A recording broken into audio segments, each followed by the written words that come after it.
We still have a few more folks, but I'm going to let you do roll call and we'll see if we're good to go. Okay, roll call. Josh Grover, California Department of Fish and Wildlife. Yeah, I'm here. Josh Grover, the Deputy Director for the Ecosystem Conservation Division at the Department of Fish and Wildlife.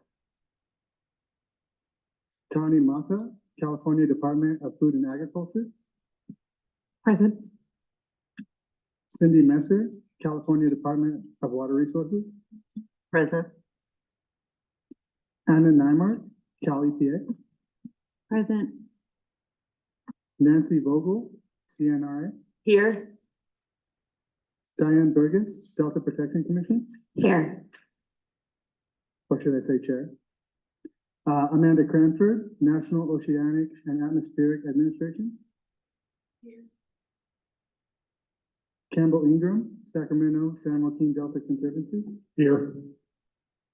Larry Goldman, San Francisco Bay Conservation and Development Commission.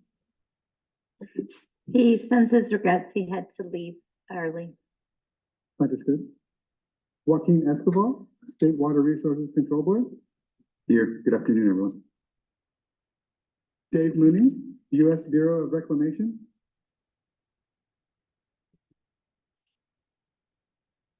Kaylee Allen, U.S. Fish and Wildlife. Eric Reicher, U.S. Geological Survey. Here. Mike Chakowski, U.S. Geological Survey.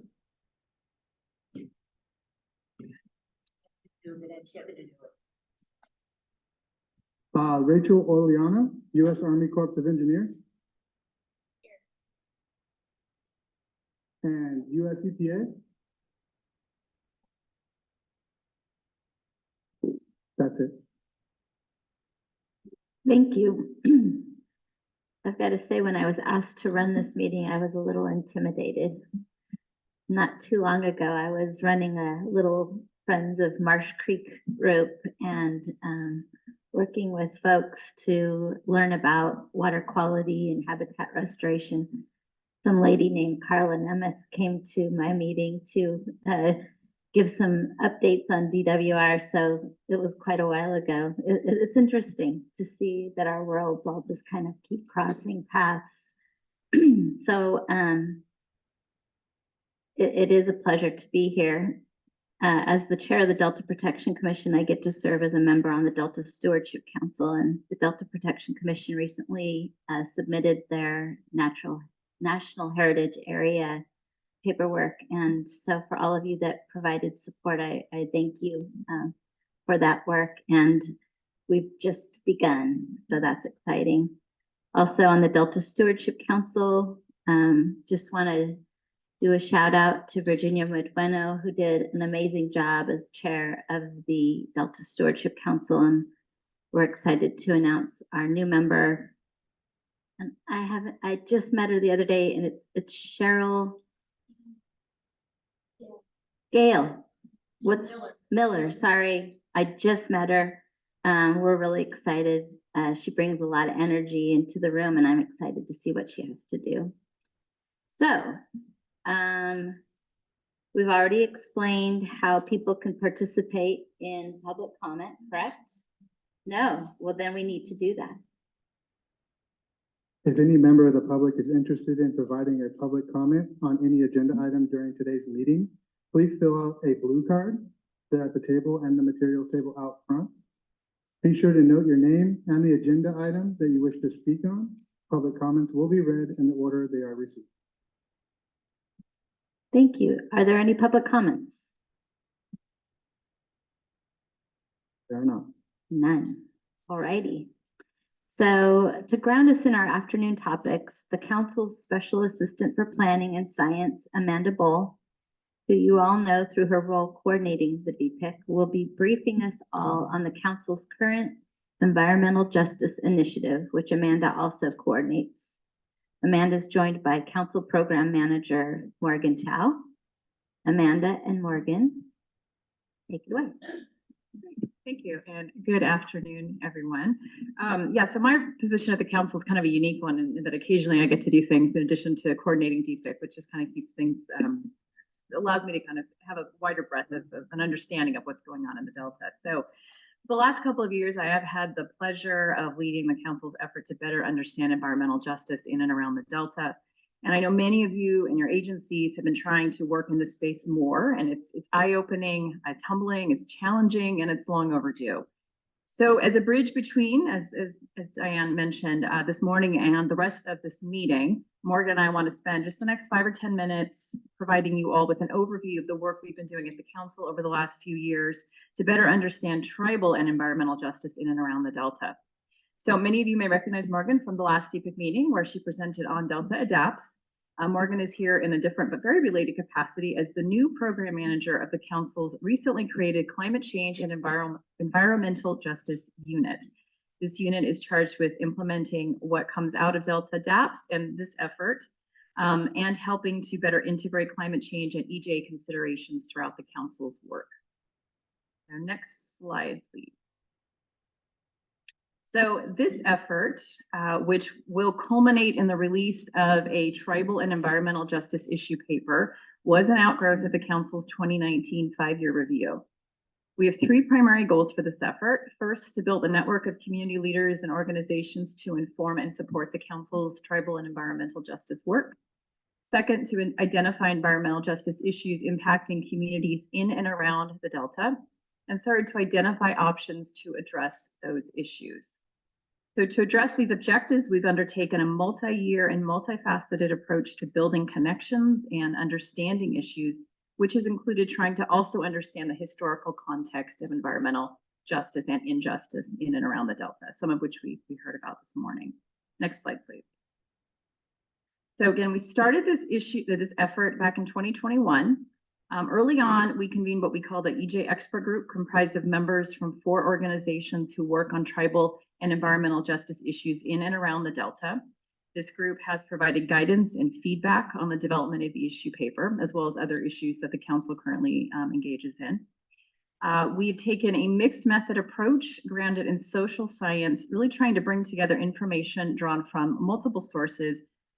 We've reviewed available literature. We've looked at past public comments submitted to the council.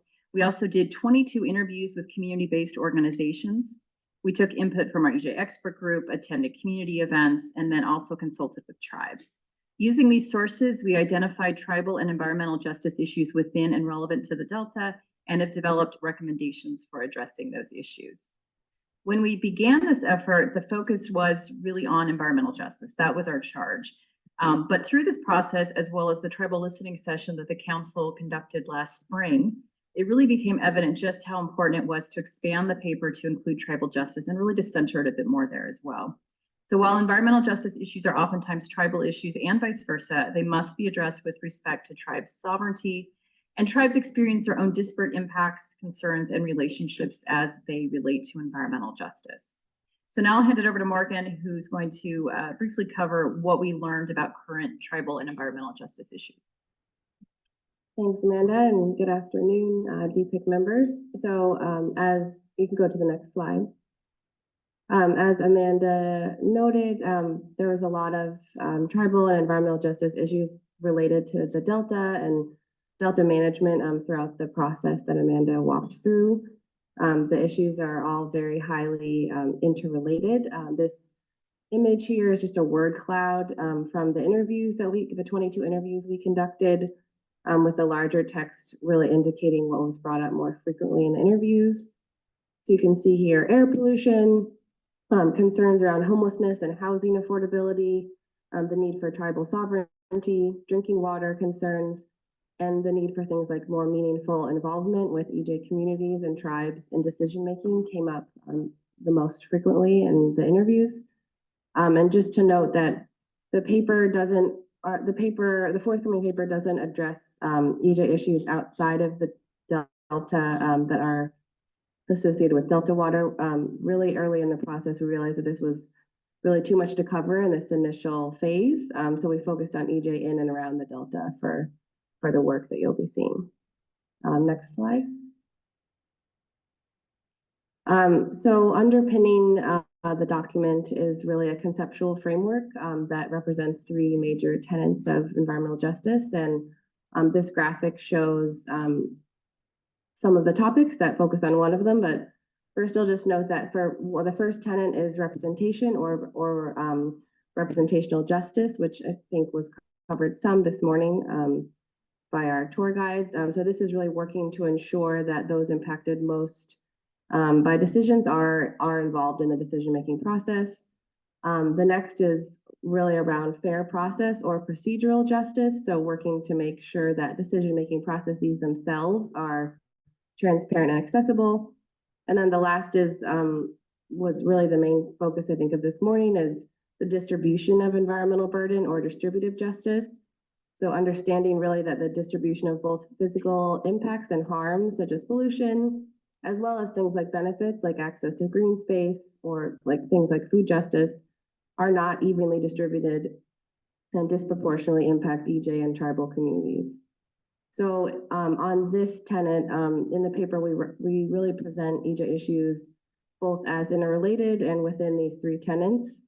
So within distributive justice, we further organize the issues that came up in the interviews as well as the other research in 7 overarching topics that are shown here in the figure. And those are climate change, flooding, water, recreation and outdoor access, food security, housing and homelessness, and pollution and public health. And then the lines in the gray circles are really just show a little bit of how those topics are interrelated. So for today's meeting, EJ issues around water quality are very much related to the topics to harmful algal blooms and also salinity in the Delta. So that's just a quick overview of some of what we've heard, and I'll pass it back to Amanda. Thanks, Morgan. And next slide, please. So the draft issue paper, which we're currently preparing for public release, so yes, this is just a little bit of a teaser, we're not quite ready to release it, includes a robust section on current EJ issues, which Morgan just touched on, and then it also includes a section on the history of tribal and environmental justice in the Delta. And then all this research has been conducted to help the council better and others who work in the Delta to better understand kind of what we can do differently to both address injustices and then not perpetuate them further. And so with this in mind, the paper also includes a set of recommendations, or will include a set of recommendations. Next slide, please. And the recommendations respond to, again, this interrelated nature of environmental justice issues. While the issues are presented in kind of these buckets of these 3 EJ tenets, the recommendations as we're drafting them are not. Really, staff took this approach because of the interrelated nature of the issues and of the interrelated approach that we see as necessary to address these issues. The recommendations include general recommendations for all agencies working in the Delta, as well as the recommendations that are specific to the council.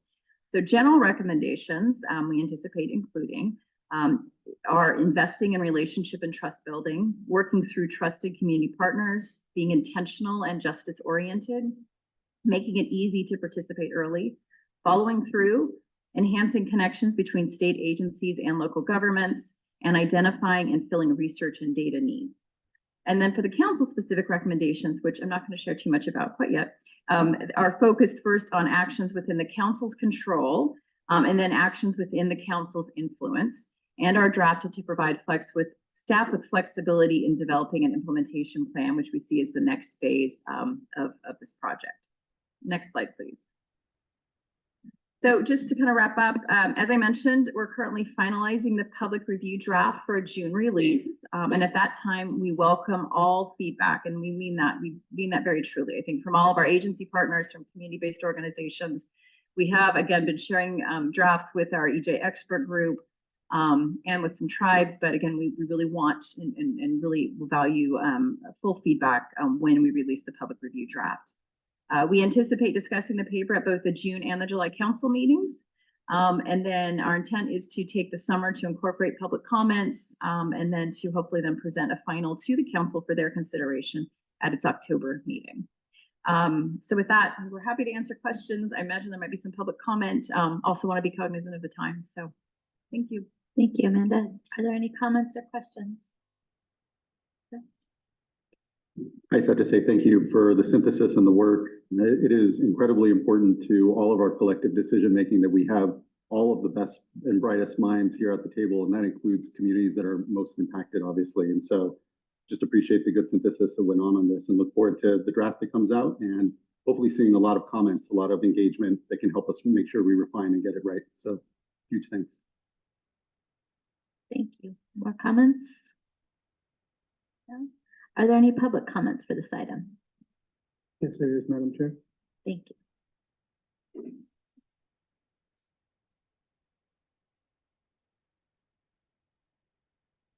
Well, good afternoon. Barbara Berrigan Perea from Restore the Delta. First, we want to say and extend our gratitude to DSC, to Jessica Pearson, to Morgan, to the whole team for the years of fine work on DPIIC, Delta DAPS, and the EJ report. We are still in the process of reviewing this version. We have additional comments going back in on the report. We've been engaged in it for a number of years, and we appreciate as it evolves the incorporation of what we raise. Just because when you're thinking through everything through, it's kind of like decorating a cake and trying to make it perfect. Yes, I'd say at the end. When we think about representative justice on water, it's really important what the Delta Stewardship Council does with this report and how it represents it going forward. We want to raise two issues. First, we have been hearing from the legislature discussions about how our work is being represented in relation to climate change. So I really want to say this so that it is really on the record. And I think there are a few of us that feel this way that have worked in the EJ group. But I can only speak for Restore the Delta. Restore the Delta is part of co-equal because we are so committed to the kind of modeling that is going to have to be done for water operations in California for climate change. And as an ED with a group that has quadrupled in size in the last year, I have about as much capacity to be participating in co-equal as I do to be running some other agency. It's a lift for us, but we're committed to doing it. We've been committed to doing all of this work these years thoughtfully because we know we have to plan for the future. However, I really want to make this clear,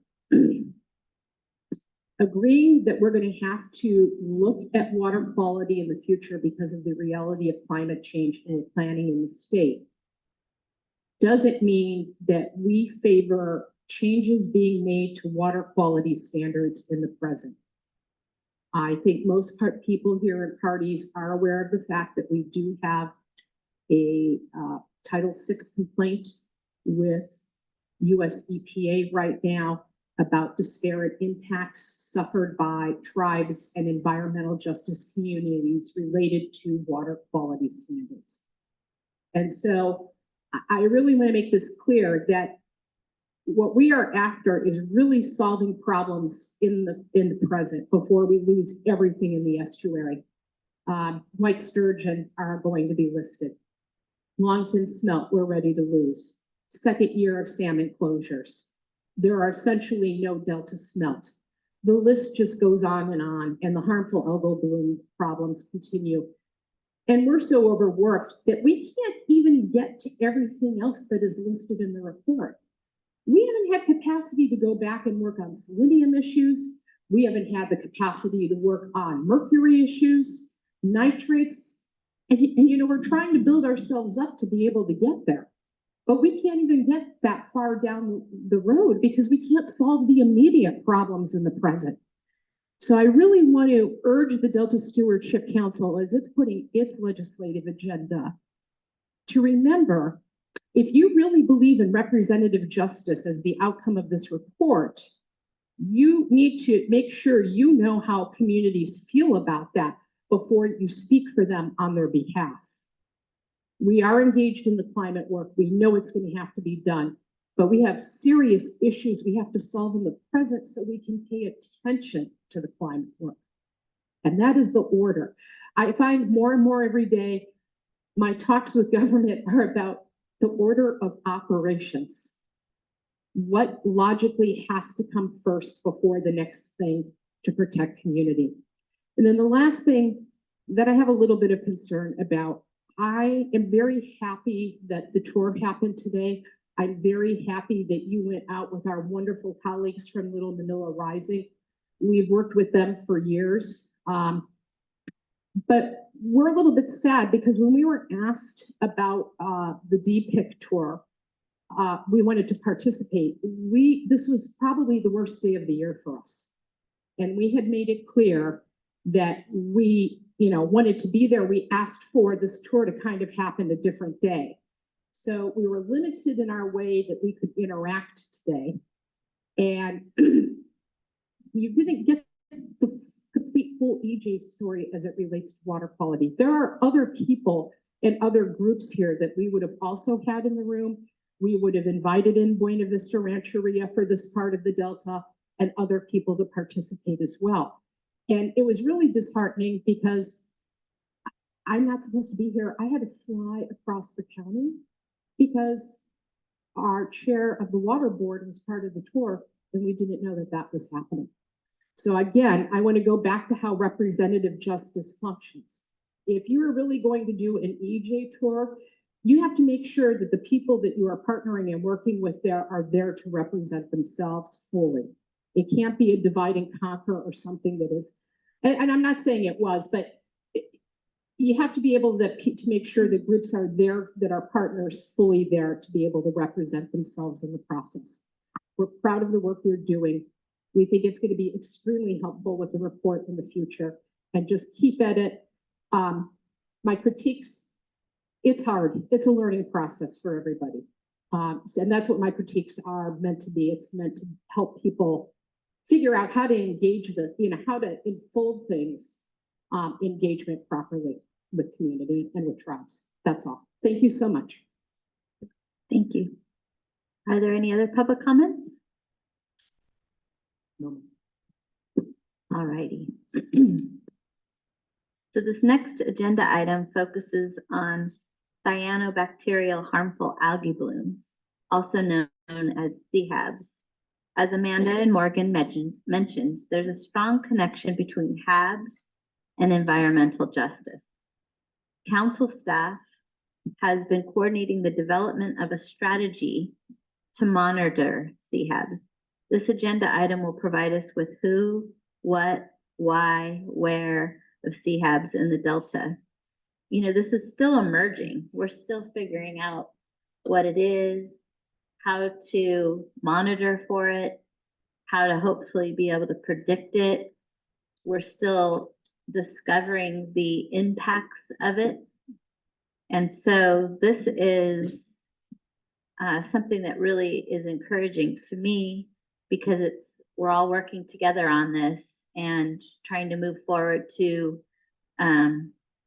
do the excellent work that needs to be done to protect health and environment.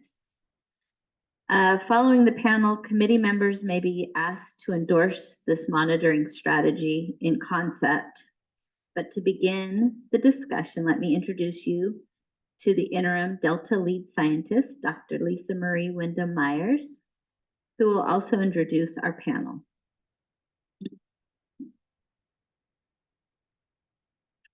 Great, thank you. Thank you, Doug. I almost called you Dr. Burgess, because you understand this so well. So thank you again for having our panel here. I want to introduce this group of authors from the strategy, which has been in review for the last 4 weeks. It was off of review, I think, March 28th. And let's start by just talking about algal blooms in general. Next slide, Eric, please. Thank you. Okay, so the term harmful in front of algal blooms, and we can go to the next slide, Eric. Thank you. it's very specific because algae is not all bad. They provide the base of the food web. 50% of the oxygen in the world comes from algae. There are good algal blooms. When we use the word harmful algal blooms or HABs, we're talking about events that lead to toxin production or physical issues with clogging, whether it's infrastructure or fish kills, and crowding out the water column that with so much biomass that it leads to a high oxygen demand, and then there's less oxygen for other species. So there are bad things that can happen when you have big algal blooms. And in the Delta, we have had cyanobacterial harmful algal blooms annually since 2000. So it's been on the increase. So next slide.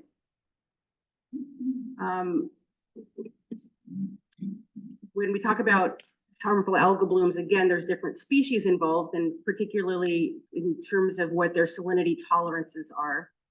So today's talks are going to focus on the most freshwater type. That's what you're looking at on the far right. That's a microcystis little colony there. And the type that is addressed in the strategy is primarily these freshwater harmful algal blooms.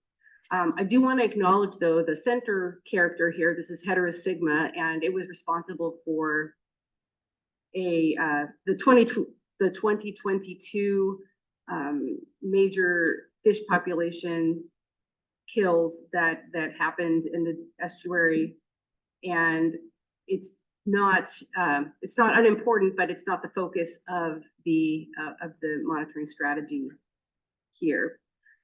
It did, however, identify this need to be working at a much larger scale than just the one corner of freshwater where you're seeing this microcystis.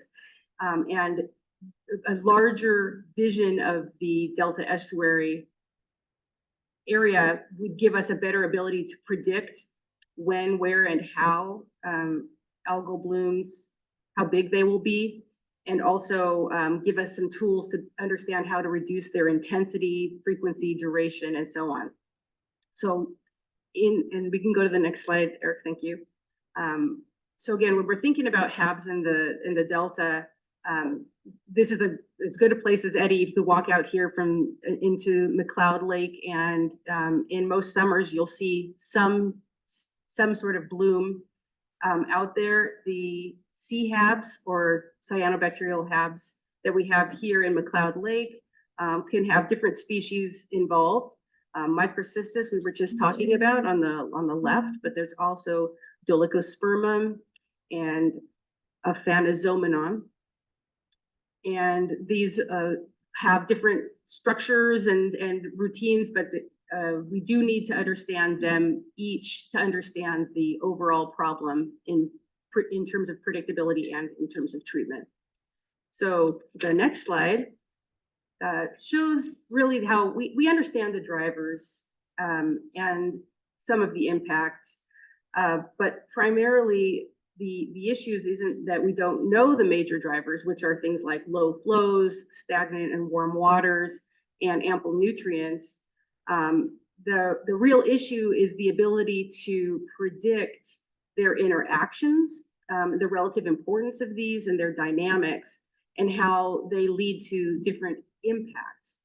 So the ability to forecast and mitigate harmful algal bloom impacts is really the goal of this developing strategy.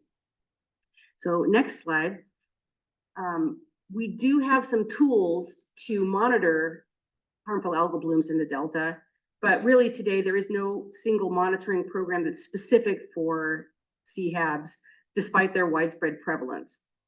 So here, what you're looking at on the left is a satellite product that's specifically calibrated for cyanobacterial harmful algal blooms. But the resolution is really good for large bodies of water and not for the tiny channels that I think you can see in this graphic. It's not getting in there, and that's where we have a lot of hot spots. And there is some developing tools to use a finer scale satellite image that could help us get there, but we're not there yet. So right now we're still looking at a fairly coarse scale. The middle image is from the State Water Board's freshwater and estuarine harmful algal bloom program. They have a website where you can go online and you can look at this maintained database, which is populated with voluntary reports of HABs in the Delta. So that's also a tool that we have available right now. And then finally, on the far right is a graphic that is in the monitoring strategy. And it's using something called the Microcystis Visual Index, or MVI. And this is a tool that's the longest running data set that we currently have. It's very useful in that respect because it goes back to 2007. And the data is collected opportunistically, and it can be a wide variety of people or agencies that are contributing to that. So that's something that's a powerful tool that's at our disposal. Next slide. I want to highlight here that the HABs have not been foreign to the science action agenda. We've known that this is an issue for a while. There's two science actions that are in the science action agenda that deal with HABs. The first one deals specifically with forecasting. So again, the ability to predict them and disseminate that information. And the second is the ability to mitigate them. So identifying impacts and looking at potential mitigation strategies, again, with things like human health, ecosystem population impacts, and so on. So the specific drivers that we need to get to these forecasting and mitigation benefits that we're looking for is really, again, the focus of this monitoring strategy. So let's go to the next slide. To get from those tools to our understanding of HABs, we need to address these gaps. So this is just a list, again, of key data and collaboration gaps that we have that inhibit our ability to predict and manage harmful algal blooms. Later in this panel, Dr. Ellen Priest will be speaking on the Delta CHABs monitoring strategy. Again, just finishing its 30-day public comment period. And it was the subject of a recent DPIIC subcommittee meeting that we had, the Delta Agency Science Work Group, earlier this month. And the Delta Science Program worked closely with the authorship team on this strategy. So we believe this is a major step forward on collaboration and coordination to be able to address these gaps. Additionally, I want to point out that the Delta Science Program is going to be committing staff time to strategy implementation, and particularly getting the first steps of this off the ground, while identifying appropriate leads for implementation of different components of the strategy. The Delta Science Program would also like to be a member of the advisory committee to promote ongoing coordination amongst agencies and decision-making. All right, towards that goal of collaboration, I want to introduce today's speakers. I'm going to pass it off to today's panel here. We have with us Dr. Laura Torticlub, an environmental program manager in the Division of Water Rights at the State Water Board. Dr. Meredith Howard, an environmental program manager with the Central Valley Regional Water Board. And Dr. Ellen Priest, the lead author of the Delta CHAB monitoring strategy and senior environmental scientist with the Department of Water Resources. Thank you for being here.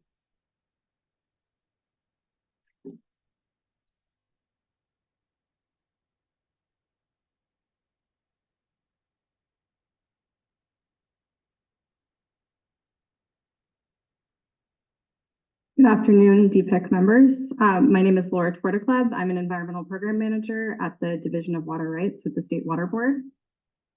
Today, I'm going to provide an overview of some of the State Water Board's efforts to address harmful algal blooms in the Delta through the process to update the water quality control plan for the San Francisco Bay, Sacramento, San Joaquin Delta Estuary, or the Bay Delta Plan. I will also discuss some of our actions to support the Delta CHAB monitoring strategy. Next slide, please. Water quality in the Bay Delta watershed is protected in part through the State Water Board's Bay Delta Plan, as well as 2 regional water quality control plans. The Bay Delta Plan identifies beneficial uses of water quality objectives to protect those uses, a program of implementation to achieve the objectives, and monitoring and special studies. The plan identifies beneficial uses such as municipal and industrial, agricultural, and fish and wildlife, as well as other beneficial uses of water. Water quality objectives identified in the plan are narrative or numeric, and they're primarily flow dependent. The program of implementation includes actions the State Water Board will take, such as implementing flow requirements, and recommendations to others for actions they should take, such as habitat restoration actions. Monitoring and evaluation are included in the plan to assess compliance and effectiveness of implementation actions. Next slide, please. This map shows the Bay Delta watershed and the areas covered by the Bay Delta Plan. The Bay Delta watershed includes the Sacramento and the San Joaquin River systems, the Delta, Sassoon Marsh, and San Francisco Bay. In response to declines of several native aquatic species since the Bay Delta Plan was last comprehensively updated, the State Water Board is in the process of updating and implementing the Bay Delta Plan to provide for the reasonable protection of native fish and wildlife beneficial uses. The State Water Board is currently in the process of considering updates to the portions of the Bay Delta Plan covering the Sacramento River and its tributaries, the Delta East Side tributaries, and the Delta. Next slide, please. Through the process of updating the Bay Delta Plan, the State Water Board has heard significant concerns from tribes, environmental justice groups, and members of the public about worsening harmful algal blooms in the Delta, including concerns that flow and water quality conditions are contributing to harmful algal blooms. Since 1999, harmful algal blooms, or HABs, have occurred annually at varying levels throughout the Delta, especially in locations such as the Stockton waterfront, Discovery Bay, and Frank's Tract. Next slide, please. Uncertainty in the specific drivers of HABs in the Delta has resulted in an uncertainty in the management and mitigation actions that can be taken to control HABs. Better information is needed on the specific drivers of HABs, including the effects of flow and other factors, to reduce this uncertainty. Improved knowledge of HABs drivers is also needed to inform the development of mechanistic or forecasting models to support incident response, to improve understanding of how management and regulatory decisions could impact HABs, and to develop management measures to control HABs. To fulfill the urgent need for more information about HABs and their drivers, the State Water Board Division of Water Rights is funding high priority HABs monitoring and research. Next slide.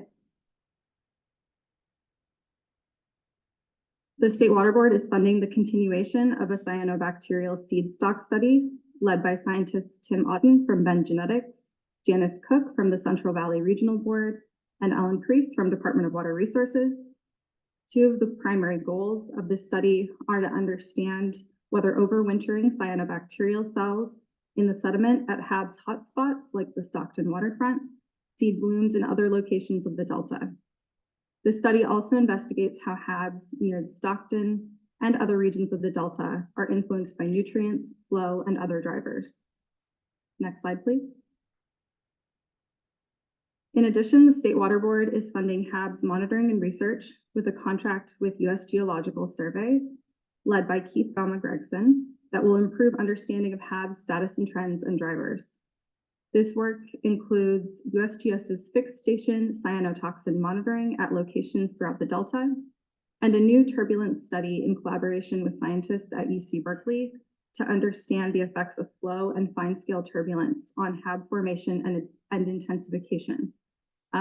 This study will begin with a pilot in the Stockton region with the possibility of scaling it up to other regions of the Delta. Next slide, please. In support of the Delta cyanobacterial harmful algal bloom monitoring strategy's goal of developing a coordinated Delta-wide CHAB monitoring program, the State Water Board is funding the development of HABs monitoring designs through our contract with USGS. These monitoring designs will be guided by priority management questions identified in the Delta CHAB monitoring strategy. Ellen Priest will be talking more about the Delta CHAB monitoring strategy's goals and priority management questions later in the panel. The monitoring designs report produced by USGS will provide different options to implement a monitoring program depending on resource availability. And the report will develop designs for long-term data collection, modeling, and forecasting of CHABs in the Delta, describe different modeling approaches and frameworks that could be implemented, and provide options for long-term monitoring plan designs that would produce the data needed to develop informative and accurate CHABs models and forecasts.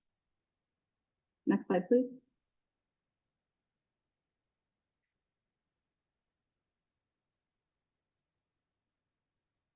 In addition to funding harmful algal blooms research, the draft staff report in support of the Sacramento Delta updates to the Bay Delta Plan identifies possible actions by the State Water Board related to Delta HABs.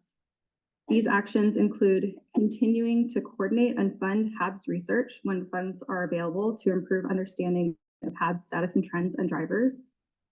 The Bay Delta Plan also proposes that the State Water Board will coordinate within the water boards with other agencies, California Native American tribes, and additional stakeholders to improve the science around HABs and drivers, develop predictive models, and to identify and test possible management and mitigation measures. The State Water Board will also continue work led by the Office of Information Management and Analysis to implement the statewide freshwater harmful algal bloom monitoring strategy. Next slide, please. To fulfill the need for better coordination of HABs monitoring and ensure the data are collected to develop HABs predictive models and management measures, the State Water Board is coordinating with Delta Stewardship Council and others on implementing the Delta Cyanobacterial harmful algal bloom monitoring strategy. Some actions taken in support of the strategy include that State Water Board staff worked closely with the strategy's authors during the strategy's development, including by providing priority management questions. Division of Water Rights is helping to implement sections of the strategy, notably by supporting development of CHABs monitoring designs that will help fulfill one of the strategy goals of developing a Delta-wide CHAB monitoring program. There is also the possibility that State Water Board staff could help lead interagency coordination and implementation of the Delta CHAB monitoring strategy by co-chairing an advisory committee if the strategy is endorsed by DPIIC. Next slide, please. So this concludes my presentation about the State Water Board's efforts to address Delta HABs through our updates to the Bay Delta Plan and the actions that we're taking to support the Delta CHAB monitoring strategy. This slide includes contact information and resources about the Bay Delta Plan and other Bay Delta watershed activities. Thank you for inviting me to speak about our support for the Delta CHAB strategy.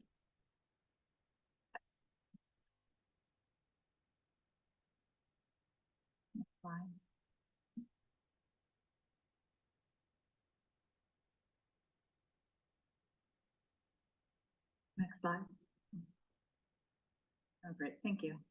So good afternoon, I'm Dr. Meredith Howard. I work at the Central Valley Water Board. I oversee our planning section, which includes our Delta program, but also includes things like TMDLs and our basin planning work. So other topics like tribal beneficial uses, things like that. And so today what I'm going to do is share a little bit of a vision for a more integrative HAB strategy across the Bay Delta. And this is really something we've been developing kind of more on the national scale of just what's needed nationally, but it's very applicable here. And I'll talk about how the CHAB strategy for the Delta fits into that. And then I'll also give you, a very, very brief kind of overview of what the Central Valley Water Board's been focusing on for HABs in the Delta. Next slide, please. So this is a conceptual figure that illustrates really how data and monitoring have been fractioned by water body type across a watershed. And this is very conceptual. And each different shape and different color kind of represents where you have different groups doing different monitoring, and they're not necessarily coordinated or collaborative. And there's a lot of reasons for that. Some sometimes there's just different political and organizational boundaries. Like, for example, I am part of the Central Valley Water Board, and we have regulatory authority over the Delta, but then you have a different regional board that has regulatory authority over the Bay. So, you know, things like that really start to kind of create these artificial boundaries. And we're so busy working within those artificial boundaries that sometimes we forget to take a little bit of a step back and look more holistically at things and say, well, you know, if that's how you're collecting information and data and you're not necessarily coordinating, then you really can't work towards effective management and mitigation across that watershed. So what we've tried to do is come up with some ideas as to how we could more holistically approach this type of system. Next slide, please. So we developed an integrative strategy for hab management and mitigation. There's really 3 recommendations from the strategy. I'm really just going to focus on the first one because that's the most relevant for today's topic. And that is that monitoring should really be coordinated and cohesive across hydrologically interconnected waterways and across organizational and political boundaries and jurisdictions. And so what that really means is that what you really need is a multi-stakeholder coordinated effort that includes all the relevant agencies, entities, organizations, tribal governments, all working together and having kind of similar protocols, similar, you know, data that can be combined into a larger picture. The other 2 recommendations were to use kind of a combination of different sample types depending on what your objectives are. So fit for purpose, if your purpose varies, you might use different types of measurements. And then the third one was really more focused on the marine environment. Cyanotoxins have been having impacts in the marine environment when they're produced in more upstream water bodies. And that's been something that's been kind of an emerging area of research nationally. And we definitely see that in California. In fact, there's lots of examples of that in California. So that was our third point in the strategy. Next slide, please. So if we develop something like that, we can kind of implement some of those recommendations and we can transition from this type of a system, which is what we currently have, to, next slide, please, to a more coordinated system. And you notice in this picture, the boxes are all the same color and they're all the same shape, which really means you have similar protocols, you have coordinated groups, and you're able to pull all of this data together to create effective management and mitigation strategies using this more cohesive, coordinated approach. And then next slide. What that gets us to is really monitoring one more interconnected system rather than separate water bodies. And this is how you get to more effective management and mitigation. Next slide. So how can we take that larger approach and implement it into the Bay Delta system and the watersheds? Next slide. So there are a lot of groups collecting relevant data in the Delta, whether it's HAB data or other types of water quality data that really help you interpret that HAB data. And the list is long, you know, there's a list in the strategy. There's also the information sheet that's on your website that has a list. And so this is where we're currently at, where we have different colored shapes and boxes, and some people are sort of coordinating together, like you heard Laura just talk about the fact that we have several projects together, but as a whole, everyone's not coordinated. And I think that's what's so important about the CHAB strategy, is that this is kind of what we're trying to change. So next slide. And so if we're able to kind of move more towards that, we end up with our same color and shape boxes where we have similar ways we're collecting data and protocols of sample collection and analysis. And then you can move towards this more integrative approach. Next slide. That really looks more like this. And so this is the goal. And this is why the strategy in front of you today is so important, is that if we are going to figure out ways to manage HABs in the Delta and improve water quality conditions, we need this type of approach to get there. Next slide. So how can we kind of integrate this into the larger system. So we've kind of thought through some different phases for this, and we're at phase 1 right now, which is the CHAB strategy you have in front of you today.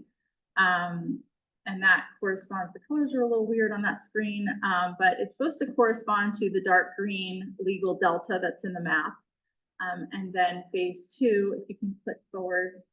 Yeah, phase 2 is actually funded, and that's to develop a larger Bay Delta strategy. So we would be using the Delta strategy and kind of expanding that into the Bay. That's actually funded at this point. There's a new project that NOAA has funded for several of us. It's talked about in the monitoring strategy. You can read a little bit about it. Several of us are on that project, and it does a few things, and that's also in the strategy, but I'll just summarize. I mean, one is to develop some decision-based tools for managers and to kind of pool a lot of the information together into kind of a one-stop shop, or a data dashboard is what we've been calling it, but really a one-stop shop for HABs in both the Bay and the Delta. And so one of the things I've been working on as part of that project is convening a management committee made up of both Bay and Delta folks, partially to get them talking to each other, but also because we are going to develop this strategy. It's a 5-year project. We won't get to the strategy till years 4 and 5, so we're a few years off from that. We have some time to think about it. But the other thing is, once we develop some of these tools at the end of the grant, we need to figure out how we're going to maintain those tools. And so, so that's actually already something we're starting to work on now. We're right at the beginning of that project. Next slide. And then the third phase is kind of thinking about how do we go up into the watersheds. And, you know, it's interesting when you start looking at what we already have, there's actually already a monitoring program through us and DWR that monitors across the Sacramento River. So while it may seem like, you know, kind of intimidating to think about how would you implement this, actually there's a lot we could leverage off of. So that's kind of our phased approach that we're thinking through. Next slide. So I'm just gonna briefly, very briefly, talk about what the Central Valley Water Board's been focused on for HABs in the Delta. And we have kind of 3 main areas of focus: management and mitigation, public health and community partnerships, and then we've dabbled a little bit into food web contamination.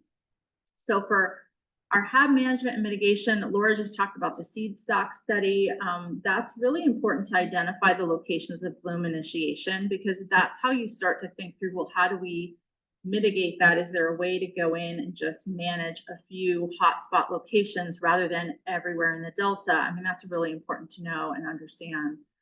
We've started to really get into HAB mitigation a little bit. We've dabbled a little bit. On the right, there's a picture of a mesoplasm experiment that we did with some collaborators a couple of years ago in Discovery Bay.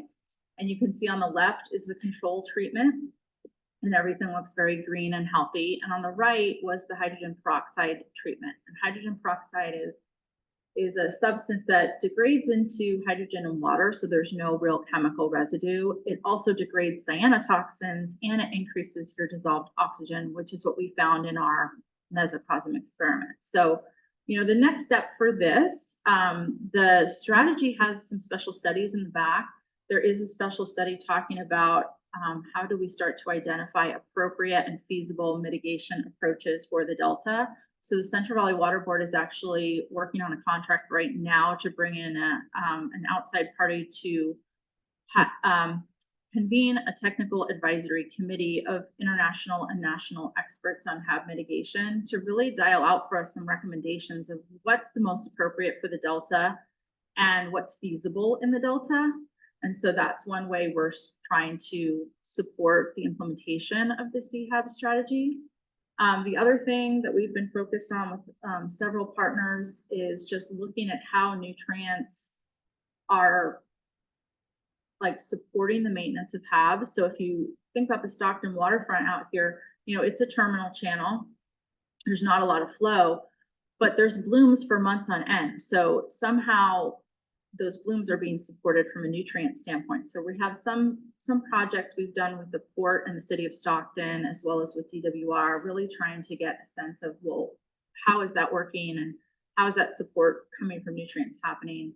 And then the other thing is the decision support tools, which I just talked about, and strategic plans like the one you have in front of you today. And then we've been working a lot with community partnerships and developing partnerships in the Delta, as well as focusing on public health. And then our third one is just, we did do some food web contamination. We did a study with Ellen leading it, looking at toxins in clams and crayfish. So next slide. So with that, I'll wrap up and turn it over to Ellen. I'm happy to answer any questions at the end.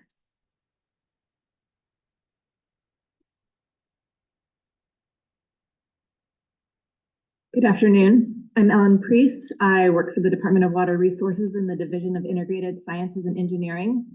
And I've been working on harmful algal blooms for the past 15 years, and almost 9 of those have been in the Delta. And I'm one of the co-authors of the strategy, and I'm going to give you a high-level overview of the strategy now. Next slide, please. So Meredith and Laura have touched on this need for the Delta Cyanobacteria harmful algal bloom monitoring strategy.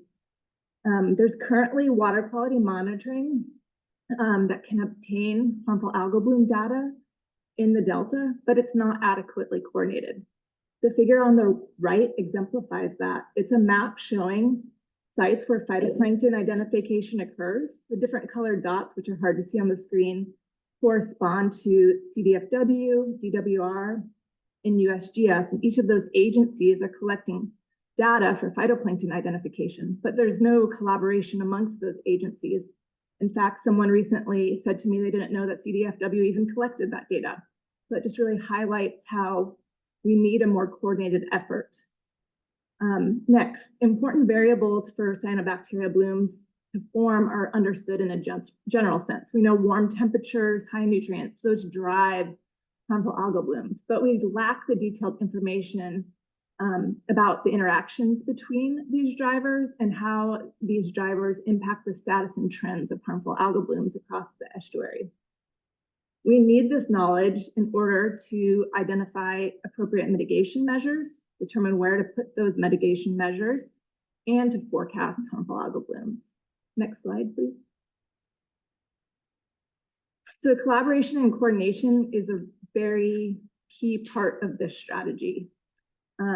There was a request, the strategy started by a request by the Central Valley Regional Water Quality Control Board and California Department of Fish and Wildlife in 2021. The Delta Stewardship Council hosted a public workshop in November 2022, and a number of people from the community attended that meeting and voiced their concerns about harmful algal blooms and what type of information they would like to see moving forward. Further engagement occurred with tribes and environmental justice experts in 2023, which was facilitated by the Delta Stewardship Council. And then in early 2024, a work group was kicked off. Once again, all community members were invited to this work group to hear from them what kind of information they want to see in this strategy. Next slide, please. So this slide shows a high-level overview of the strategy and the adaptive management process that we're expecting to use in the strategy. So first is defining the problem, and the speakers before me defined that problem. We have this lack of collaboration, coordination, and overall routine monitoring program for harmful algal blooms. Next, we need to identify partners, data, and collaboration gaps. We've also begun to identify those. There are people out there collecting data, but they are not coordinated, and they're not necessarily collecting all of the correct information. It would be useful to collect additional information so that we can really understand the science between the harmful algal blooms. Next is defining the goals and objectives, which I will go through in my next slide. Implementing those recommendations, which I will also talk about in more detail. And then a key part that I want everyone to remember is that we expect for this document and this strategy to adapt as we learn and gain more information through the process. Next slide, please. So we identified 5 primary monitoring goals. Within each of those goals are several objectives and then specific recommendations to achieve those objectives. So first, enhance Delta CHAB collaboration. This includes ideas for developing an advisory committee, having co-chairs that will lead this advisory committee. Another idea is having an annual harmful algal bloom meeting so that we can all meet together in one place and learn what each other are doing and talk about what is needed. Second, identify monitoring questions, goals, and objectives. In the draft strategy, we have some examples of what those management questions could look like, such as what are the ecological impacts of CHABs in the Delta? Third, develop a Delta CHAB monitoring program. In this, we have some ideas for how would you design a monitoring program. It may be that we need several monitoring programs depending on what management questions we're asking. And Laura spoke about how they are coordinating with the USGS to at least design one of those monitoring programs. Goal 4 is to develop collaborative reporting protocols. So once again, this is working together to make sure that the data we collected, that we can compare it, and therefore we can see the trends and establish status that is occurring. And then finally is to utilize a data sharing platform. If you search CHABs in the Delta, you're going to come up with a variety of different websites. And our goal is to get all of that information into a single location. So you have a single web page that has the links to all of these different programs and agencies that people are working on the CHAB issue. You can just go to one place to access all of that information. Next slide. So implementation of the Delta CHAB strategy. The speakers before me gave some examples of how their agencies are going to support implementation of the CHAB strategy. And I just want to mention a few other things. So Meredith mentioned this NOAA project that was funded across the estuary. It's called the Monitoring and Event Response, or the MERHAB project. This is a 5-year project that was funded by NOAA. And as part of that project, we are going to develop a data dashboard. And that data dashboard could host this effort from the Delta. So this could host the web page that links all of the different web pages into a single location so we can all easily access the data and information. As Laura mentioned, the State Water Board is funding USGS to develop a monitoring program or design for at least 1 or 2 management questions. The Delta Stewardship Council will continue hosting collaborative work groups to implement pieces of the strategy. So that's that work group that kicked off in early 2024. They're going to keep that process going. And then within the strategy, we have 19 special studies that we recommended for various groups.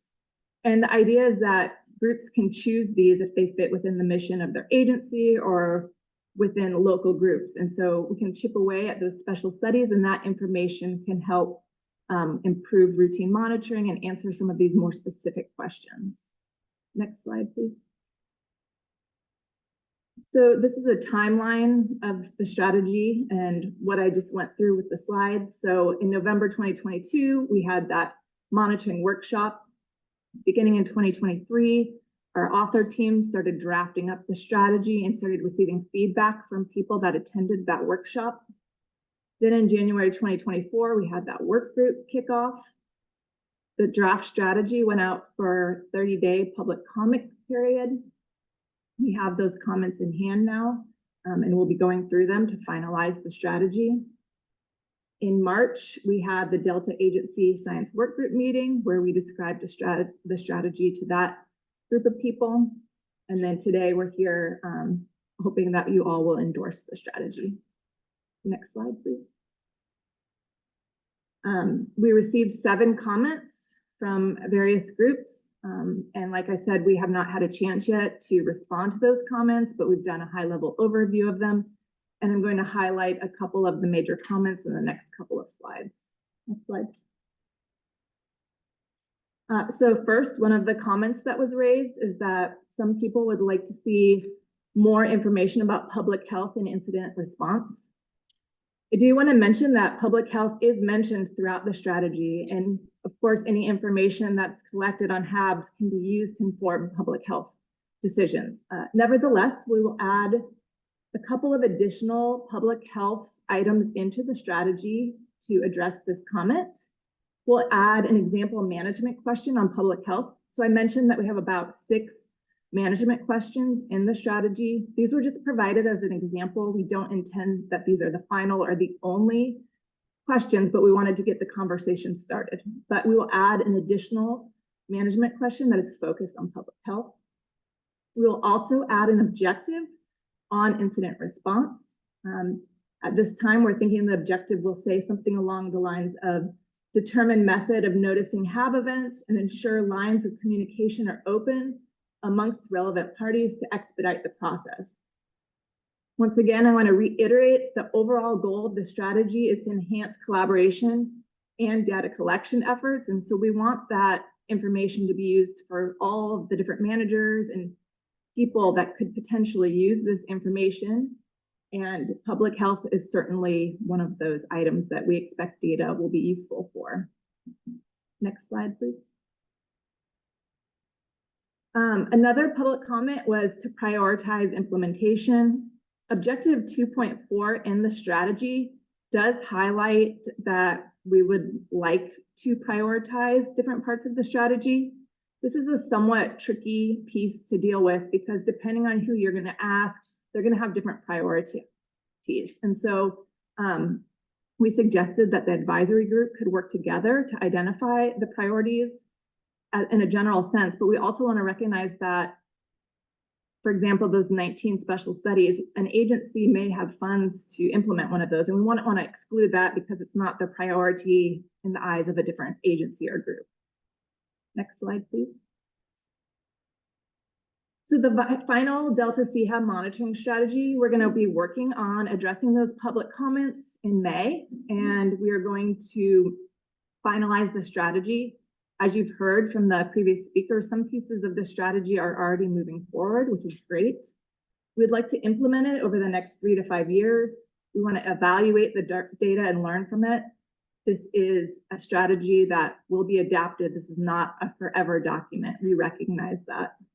And then we want to stay in communication with researchers and communities to keep work relevant and timely. Next slide. So the immediate next steps that we have, so these are some priorities, is recommendation 1.1. We want to identify co-chairs or a mechanism for someone to lead coordination and implementation of the Delta CHAB strategy. Laura mentioned that Division of Water Rights is interested in helping potentially co-chair that advisory group. Once we have the chairs in place, we'd like to form the advisory committee to develop the final goals, questions, and the overall monitoring strategy. A working group will be convened by the Delta Science Program shortly after to implement these first recommendations. So that's an extension of that 2024 meeting that I've mentioned a few times. These working groups will be used as a vehicle for implementation and create a shared responsibility amongst interested groups. And just a final conclusion to everything I presented is that there were a lot of different voices in this strategy, and we really tried to incorporate as many of the different ideas as we could. We couldn't incorporate everything, but we hope that moving forward that we keep getting the feedback, we will incorporate more of these ideas, and we're just excited that we actually have a collaborative document and something that we can work off of, because at this time, the Delta doesn't have anything like that. So we think if we can have this collaborative effort, we're going to make some really good strides in HAB science moving forward. Thank you. Thank you. Do we have questions or comments? Go ahead, Nancy. Thank you, Chair Burgess. Thank you. I really appreciated this presentation. And so I learned that we've had CHABs in the Delta annually for the last 20 years. If we had carried out this strategy 5 years or 10 years ago, what would be different in Frank's Track and Discovery Bay or McLeod Lake? Do you have a sense of what we can look forward to in terms of improvements as a result of this strategy, or will we just know more? But wouldn't you say that because of climate change, we're seeing it escalate too? Yes, warmer temperatures and flashier precipitation events definitely drive harmful algal blooms. But I think if we had a collaborative approach to this, like Meredith mentioned, maybe it's targeting these hotspots for mitigation. And so if we can figure that out, where should we prioritize the mitigation? What types of mitigation are appropriate in a hydrologically complex estuary? Then perhaps we could see some improvements and some reduced events, or reduce the severity of the events at least. Yeah, I think that's what I'm hoping. I don't know if I would say we definitely see that in 5 years because it's complicated, but I think the goal here is improvement to water quality, right? And so maybe it's not, we'll never see a have, but maybe if we can shorten the duration, if the toxin concentration's lower and they're not exceeding health thresholds where you don't have public health risks, like those are good goals, I think. I'll commit to goals, maybe not. Other comments or questions? Go ahead. Just have to first start with an incredible amount of thanks. I know as you have mapped out, there's a lot of agencies that have components of what is a lot of great work that's already out there. I agree that there's a lot of work to build from. We're not starting from scratch. There are a lot of science, a lot of engagement from agencies, and importantly, communities that are experiencing harmful algal blooms that we can start to work from. And so the synthesis of this is so critical. I really appreciate it. And I appreciate that this is something I know DPIIC, even prior to my participation in this convening, and even just tracking it, has really endeavored to do, which is how do we have a program across the federal, state, and local governments here that allow us to do better and more, and look across, as we know nationally, other estuaries that have far more investment, far more coordination.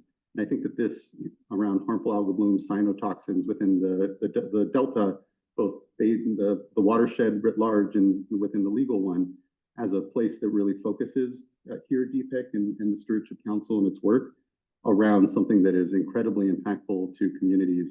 I'll note that there is ongoing work and a lot of discussion around how do we reduce the amount of nutrient inputs that are partly that cause harmful algal blooms. We know it's also around the freshwater flows you have, but it's really also those nutrient inputs on the landscape. And so thank the regional board and the state board's work, I know, in thinking through, and not just we have fortunately an irrigated lands regulatory program that looks to reduce nitrogen inputs certainly within the watersheds.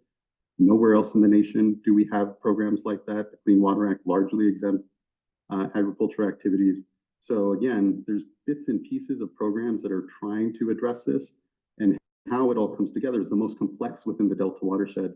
So if we can get it here, a program in place, start to see some benefit and impact, I know it'll help benefit statewide the challenge of harmful algal blooms. I think of Clear Lake. I think of so many other communities out there that are also here trying to figure out, well, what are the drivers? How do we implement our water quality programs in a way that actually reduces those inputs and ultimately get to the good point Nancy had in question, what can they look forward to? And I appreciate the answer.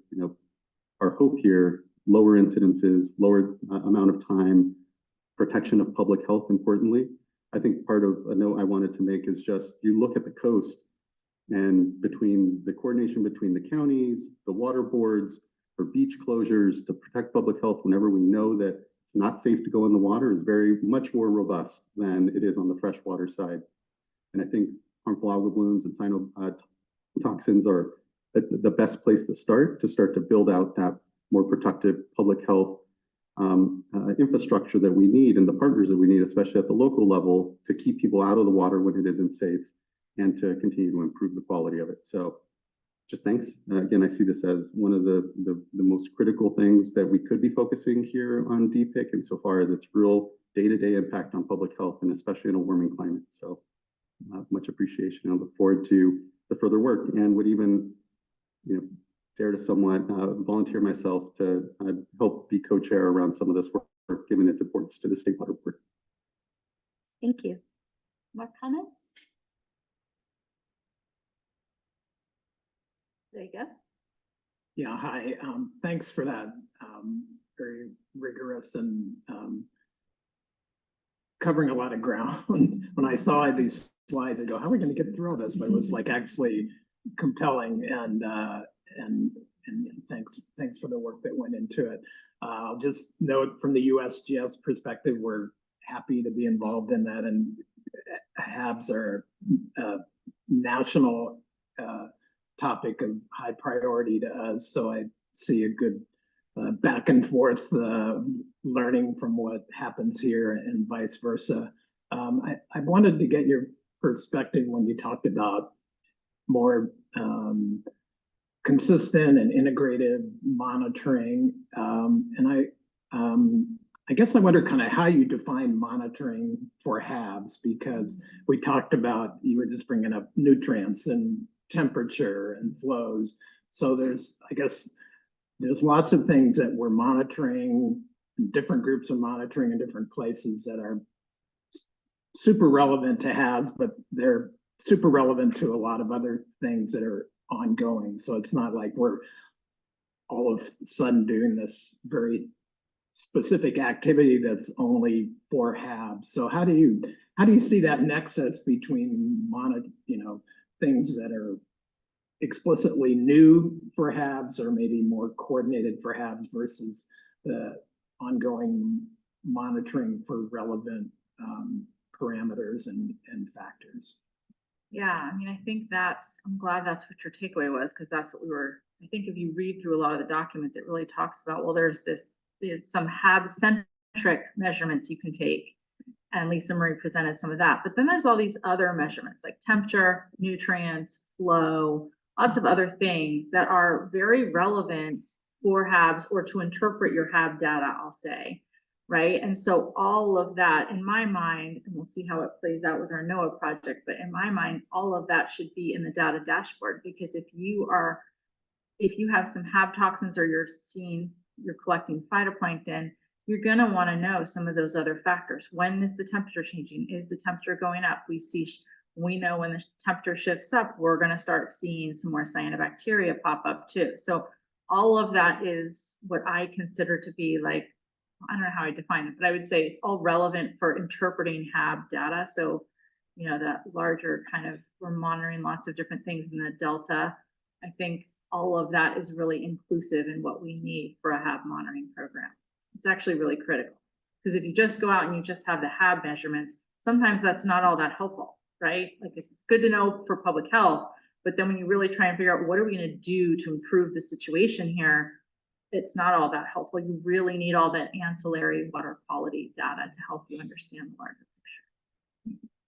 picture. And just one addition, we have, like Meredith said, and you said as well, we have all this great data that we can leverage, but we also have these severe harmful algal blooms occurring in the peripheral areas, and these are not part of any of these routine monitoring programs. And so we need more monitoring in those locations. Where are those HABs forming? And we are starting to do more work on that. DWR just put out a fixed station at Stockton waterfront to start measuring temperature and different water quality parameters, but we need more of that and to understand how those hot spots are forming the blooms so that we can mitigate there.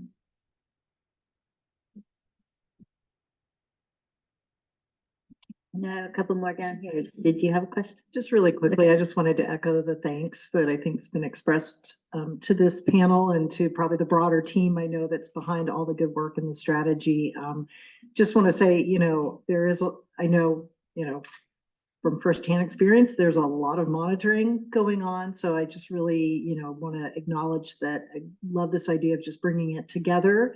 We're kind of in a place now where technology will allow us to kind of bring that into a single platform. Also, just want to say just the idea of the watershed and, what's happening upstream affects downstream. And so, even though maybe we're focusing on downstream, trying to mitigate there, it's a system. I liked all the illustration of how we kind of bring that together. I think that's so critical. And then just broadening our network, again, of monitoring and the data information and the other factors that I know we do a lot of collection of that help us kind of, I think, solve hopefully this mystery. And then with the peripheral areas that you just mentioned, I think, if we can start to really figure out this hotspot issue, hopefully that maybe allows us to kind of make a leap to some of these other areas and figure things out a little more quickly there. So thank you. A lot of really good work in this and such an important issue to address. I'm looking down here. And now I'm looking this way. Hi, thank you so much for your work, Anna Neymark. I'm a Deputy Secretary for Water with California EPA. And I just want to express on behalf of the Secretary, thanks for all of this work. HABs is an issue that's really important to her. It's important to the whole agency, obviously a huge priority for you all, water boards as a part of our Cal EPA family. And just the importance of having this work be coordinated like you're proposing makes a lot of sense. We really need this kind of framework, not only to inform the kind of public health, public notification, but also to feed into future regulatory actions. I mean, I think about sort of, you know, the San Francisco Regional Board, what they've been doing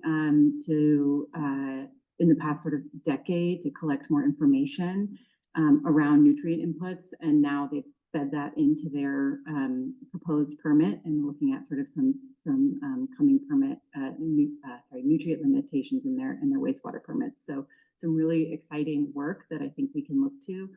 And just want to thank you all for this proposal. I have two questions, sort of slightly unrelated. The first is, have you looked at you know, sort of other areas for kind of best practices and lessons learned that we could draw from in the Delta? And then the second is, how are you imagining kind of ongoing public engagement? Obviously, we've been talking a lot about environmental justice today. This is a hugely important environmental justice issue. So it seems like that kind of public interface is going to be really important as we move forward in this work. And thanks again. The first question. So actually, when we wrote up the strategy paper, which is a published paper, I'm happy to send it out if anybody wants to see it. The author list is a national author list. We have USGS has authorship. A couple of different tribal representatives are on there. We had a couple water board folks and then a few academics. And what we did was we outlined case studies for each one of the recommendations. So actually, yes, we have done that. And actually, a lot of the case studies are taken from California, even though this is a national paper, and it was actually used in NOAA's call for proposals for this latest round. It actually is very California centric. And one of the case studies for the first recommendation I talked about is the Klamath River and Estuary Basin. And that is a great, great example of where you have different groups working together on HABs. And some of them don't even like each other. And some of them, there's been litigation. I mean, so if they can get together and have a coordinated, cohesive program, then the rest of us it should be doable, right? And that's a really interesting system because they've actually used molecular technology to show that some of those upstream reservoirs are producing the cyanobacteria and the blooms, and those are infiltrating the entire river system and into the estuary. And that is like a over 200-kilometer system. So it is massive, right? And so you really see where there's this these inland water bodies that are, you know, developing this problem, and then that problem is going all the way downstream and getting into the ocean, right? So it's a really good case study example. But yeah, for each one of the recommendations, we had some examples we pulled from California. So yes, but the next part, your second question, I'm going to throw to either Ellen or Trish about how they're planning to engage in the strategy piece. Yes, a couple of things. The Delta Stewardship Council will be leading those work groups that we started in 2024, and that involves environmental justice communities, not just agency representatives. There are people from various community groups that are also involved in that. So I know that's one pathway, and the environmental justice group, I believe you're going to still work through that through the Delta Stewardship Council.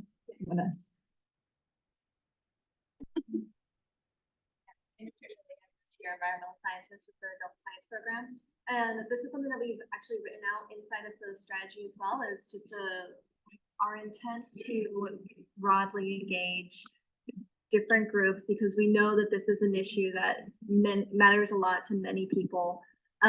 So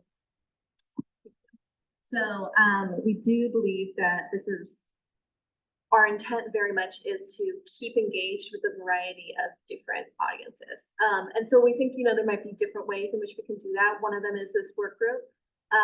But yeah, we are always open to other ideas as well. Thank you all so much. One more comment is having this annual meeting each year that we wrote into the strategy, we also hope will engage other people so that we can bring all of people into a single room to work together. Just one quick last question from me. When it comes to satellite imagery, the new Landsat satellite, new instruments that are being added, what is the ability to be able to monitor wider, better, without necessarily the cost of individual monitoring stations? Is it, what did you find out there, and how close are we to maybe getting better at this sooner? So we wrote that into the NOAA proposal. So the NOAA proposal is going to develop, there's a better satellite out there that can really provide enough fine scale resolution to get into some of the Delta channels, which has been the challenge.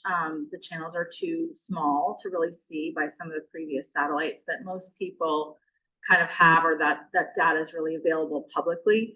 And so that is one of the tools that we're developing through the NOAA project, is to really, take that satellite data and transform it into a management tool for the Delta so that we have more spatial and temporal coverage in those smaller channels. And, once you have that, you really can use that on a regular basis to drive where do we need to go out and sample, what's happening, or just seeing the development of blooms. Sometimes it's really helpful to do. You had anything else you wanted to add? Yeah, I think in the short term, that's going to be very useful. And then NASA and the Australian Space Agency are also working on improved satellite so that they can collect better water quality data. And so that's separate from our work, but that will influence our work in the future once they're able to launch that. Fantastic. As a county supervisor representing Contra Costa County, Discovery Bay is in my district. And I've got to say that before being on the Board of Supervisors, I was on the East Bay Regional Park District, and we had algae blooms in water bodies. And, people were losing their dogs because they were going into these water bodies. The first summer that I was on the Board of Supervisors, a family jumped in the water of Discovery Bay where they lived, and a little boy had to be hospitalized because he had been exposed to this. We have people that fish for subsistence. We have farmers that need to irrigate. And there's people that like to, recreate in the water. There's obviously a lot of concern because all of these different agencies have been doing their own testing of some sort, and that's what brings it all together. So the cost or the risk is different for everybody, but there's a benefit for us to all come together. And there's probably a cost saving in there as well. And the thing is, it sounds like there's even some emerging understanding that HABs has an influence on airborne types of things. I've heard internationally cholera is an issue because of these things. So, as the person that gets the phone call, I'm leaning on my staff. How do we figure this out? We've been bringing drones into the county for testing, and I'm almost wondering if that being closer to the ground, having kind of that quicker interaction might be a tool that we haven't yet explored. But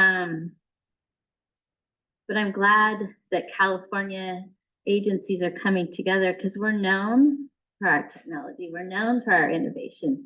We're known for being creative and collaborative.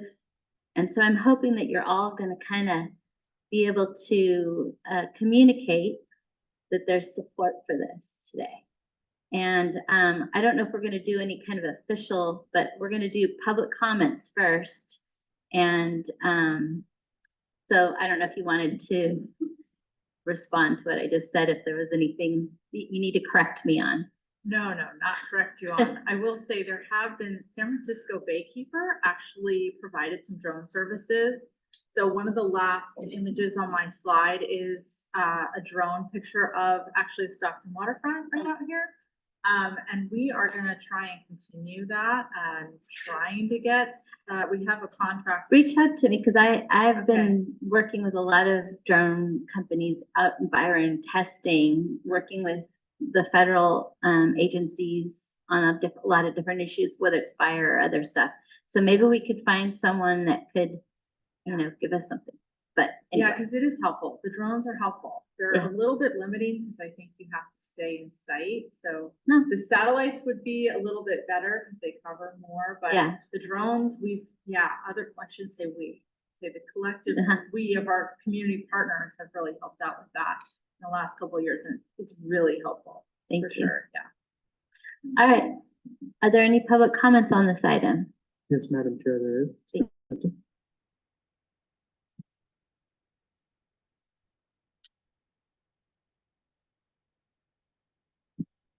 Hi, everyone. My name is Spencer Fern, and good afternoon. I'm the Science Program Manager with Restore the Delta and in charge of our water quality testing program up here. Dr. Wyndham Myers mentioned at the beginning of this that McLeod Lake is right out here, and there's been previous or several mentions throughout this presentation about the harmful algal bloom program and how you guys went through the tour and got to see Mormon Slough, got to see different parts of the Delta, and these are all hotspots for harmful algal blooms in Stockton area. And one of the highlighted needs for monitoring for throughout the entirety of the Delta. Fortunately, my organization, Restore the Delta, has been given assistance and help in setting up a monitoring program. And I think that this monitoring strategy can help other nonprofits and also mention, I know Meredith mentioned reining in some of the other people who are monitoring throughout the Delta to be able to get them on the same page for monitoring. But you should see that this is an important step, and I believe that this strategy will bear fruit.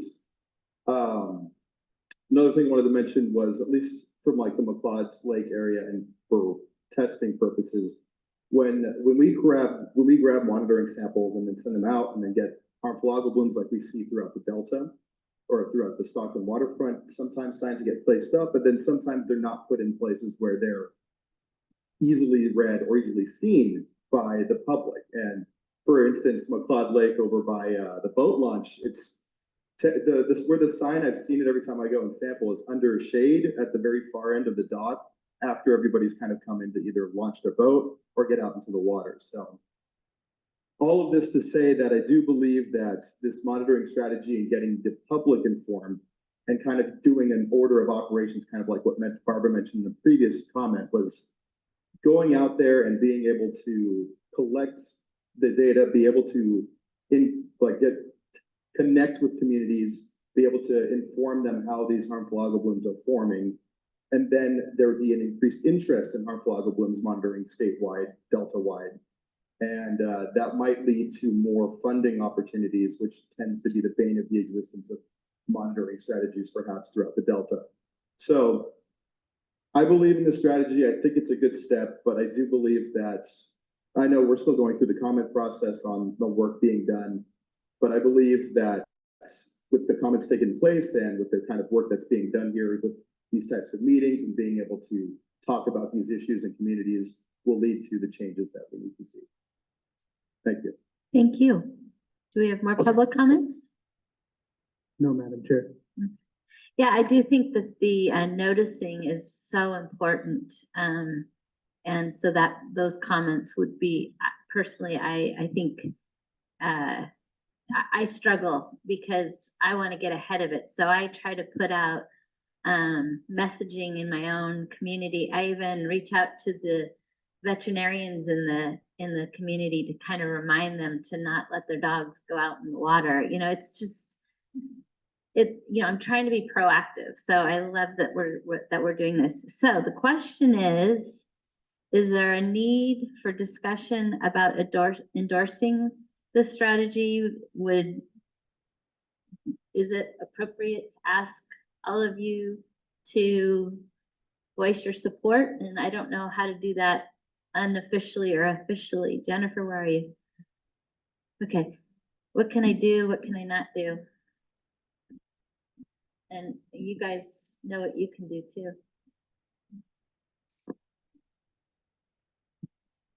Hi, it's in your script here, just the the series of questions. All right, well, then I'm going to go here. Is there any need for discussion about endorsing CHAB's monitoring strategy in concept?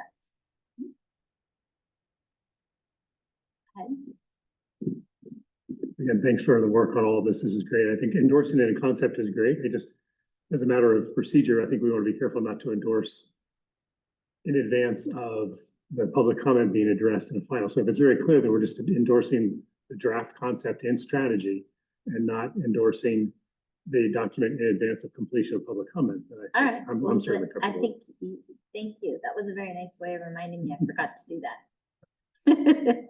Are there any public comments on this item before we go into this discussion? No, ma'am. Okay, so I did do public comments, okay. You did, So, actually. but I'm we didn't talking talk about the, process is now going through addressing public comment and finalizing. the oh, draft. I see what you're saying. Right, so But in concept, could we endorse it? Are there any abstentions for endorsing this strategy? I'm not trying to put you on the spot or anything, but I am. No, I'm not. Are there any objections to endorsing the strategy? You guys are so agreeable.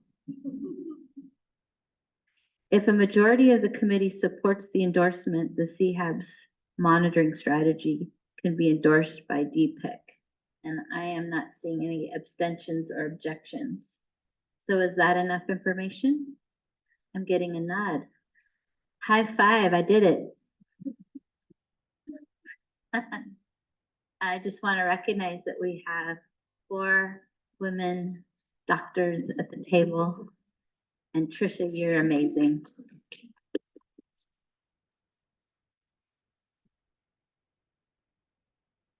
All right, we're a little bit behind on time, so thank you.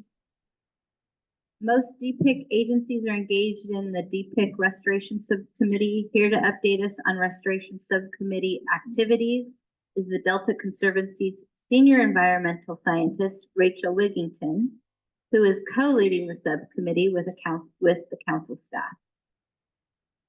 Hi, Rachel. Good afternoon, DPIIC members. As was said, my name is Rachel Wigington, and I'm a senior environmental scientist with the Sacramento San Joaquin Delta Conservancy. And I'm really excited to be here with you today to provide an update on the work of the DPIIC Restoration Subcommittee, which is jointly staffed by the council and the Conservancy. And we last briefed the DPIIC about the work of the Restoration Subcommittee at your April 2023 meeting, which is at Big Break Regional Shoreline, where you did a site visit of Dutch Slough, a great restoration site in the Delta. And the subcommittee has been really active since then, so I'm excited to update you all. Next slide, please. So as a reminder, the purpose of the Restoration Subcommittee is to identify and implement strategies for reducing barriers to landscape scale restoration, and also to increase estuary-wide coordination around restoration in the Delta and Sassoon Marsh. Next slide, please. The subcommittee is composed of key DPIIC agency representatives, and much of the work of the subcommittee is accomplished through task forces, which are implemented to work on specific projects. An example of this is the Delta Restoration Forum Planning Committee, which I'll talk about a little bit later in this presentation. The subcommittee also aims to achieve its purpose by providing a regular forum that welcomes all interested parties to participate in restoration coordination. And this happens both through our regular subcommittee meetings and also participation in our task forces or the events that they put on and facilitate. Next slide, please. The subcommittee's work is also guided by a work plan, which has 4 major goals. We have the goals to provide forums for meaningful community participation in Delta restoration, to increase interagency collaboration on restoration implementation, to identify opportunities to add value in restoration planning and also long-term management efforts of restoration sites, and to increase transparency and coordination around restoration funding. And these 4 goals that I've just outlined are supported by 14 objectives and 28 action items. So we've really laid out a lot of work for ourselves in this work plan. Next slide, please. And given that context, I'll now share an update on the subcommittee's work over the past 12 months. Next slide, please. Which will start with our subcommittee meeting, which occurred in August of 2023. And I just want to point out that each of our subcommittee meetings does support our work plan through Goal 1, Objective 1, which tasks the subcommittee with holding publicly noticed meetings that welcome and encourage public participation. So not just DPIIC members, but anyone who attends our meetings, we really try to get them involved. Next slide, please. At our August meeting in 2023, our first presentation was from the State Water Resources Control Board, and they presented about their new statewide Restoration General Order.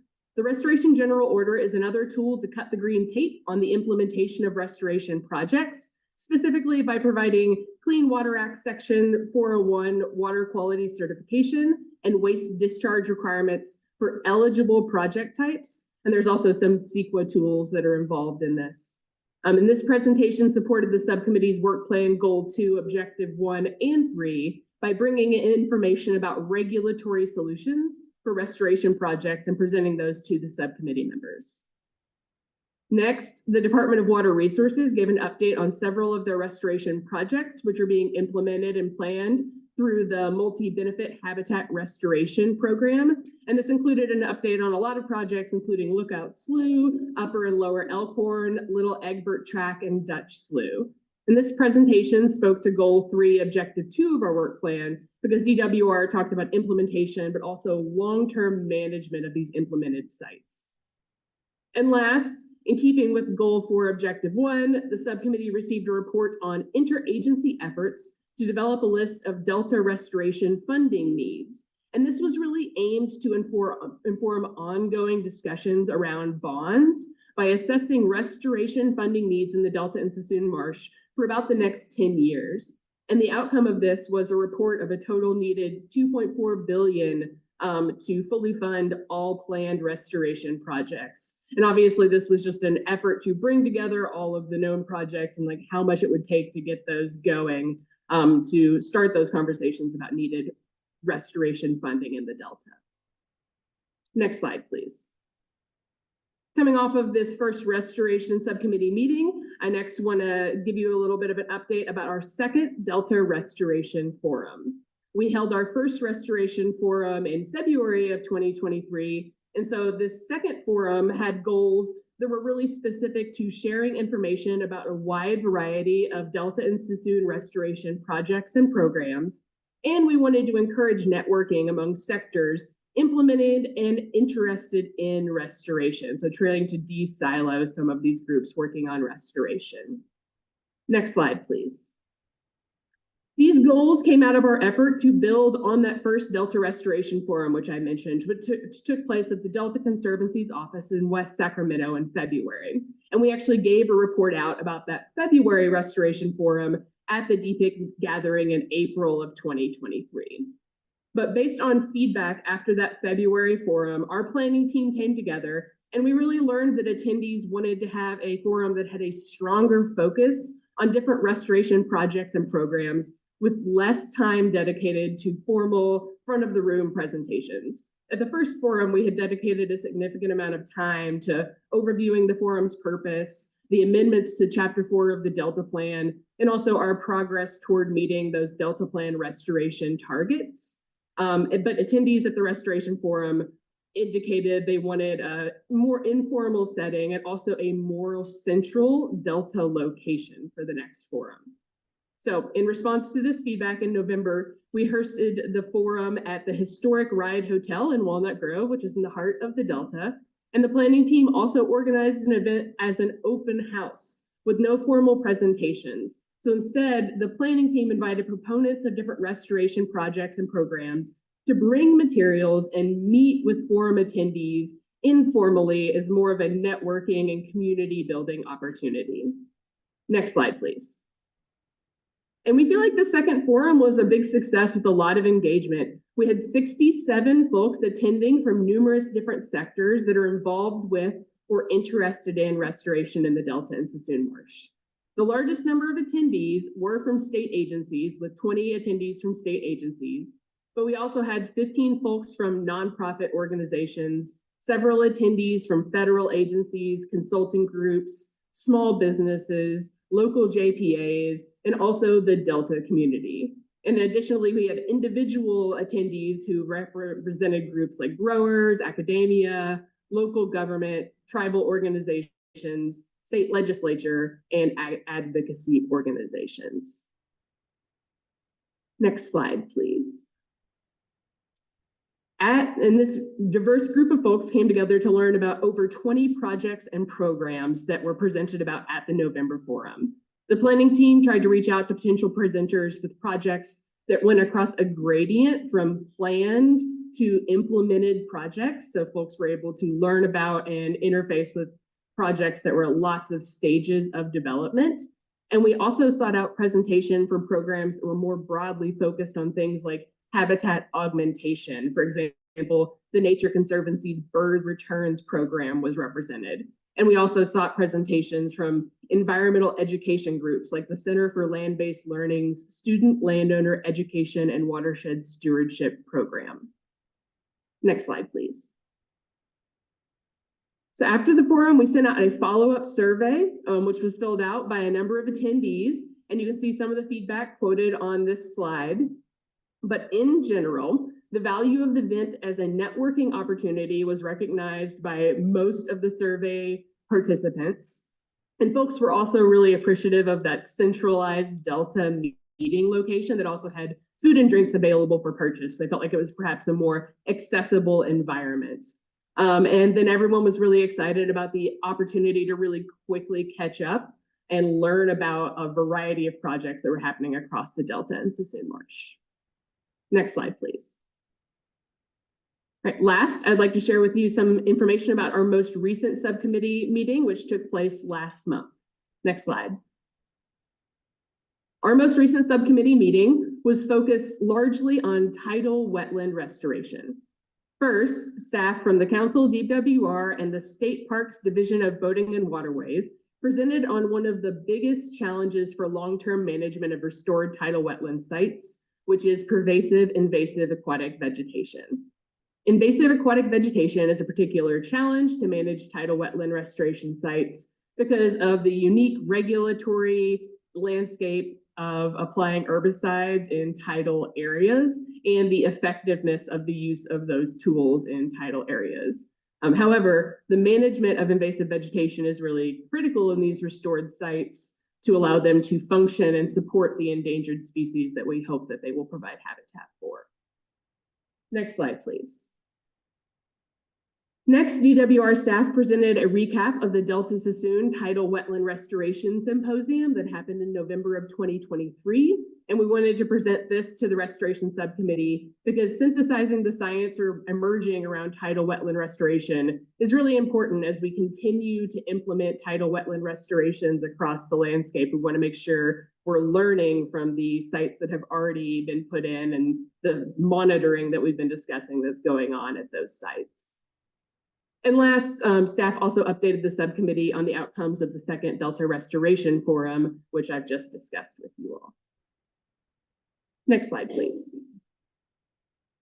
So in the coming year, the subcommittee is planning to stay just as busy as we have been. Staff are currently reviewing the work plan and prioritizing actions for the next 12 months. We plan to continue our work on the challenges of invasive plants and tidal wetland sites. And we also want to keep highlighting new regulatory tools as they come online so that subcommittee members are well aware of them. And while we are continuing working on those existing items, we're also looking at our work plan more broadly, which I said had all these objectives and action items. So we want to really make sure we're thinking about where the subcommittee can best add value in the system and really putting our effort there.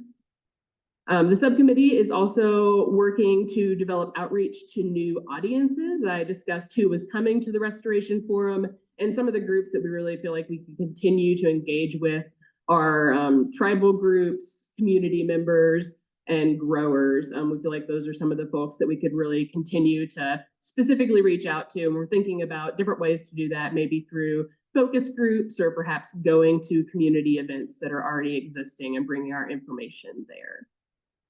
And finally, building off the success of the 2023 Delta Restoration Forums, we are planning to host another forum incorporating the lessons learned from those first two forums. And we're anticipating holding that sometime in the fall or the winter. Next slide, please. So with that, I'm happy to take any questions that you may have about the Restoration Subcommittee. Thank you, Rachel. Are there any questions or comments? Don't see any. Are there any? Oh, go ahead.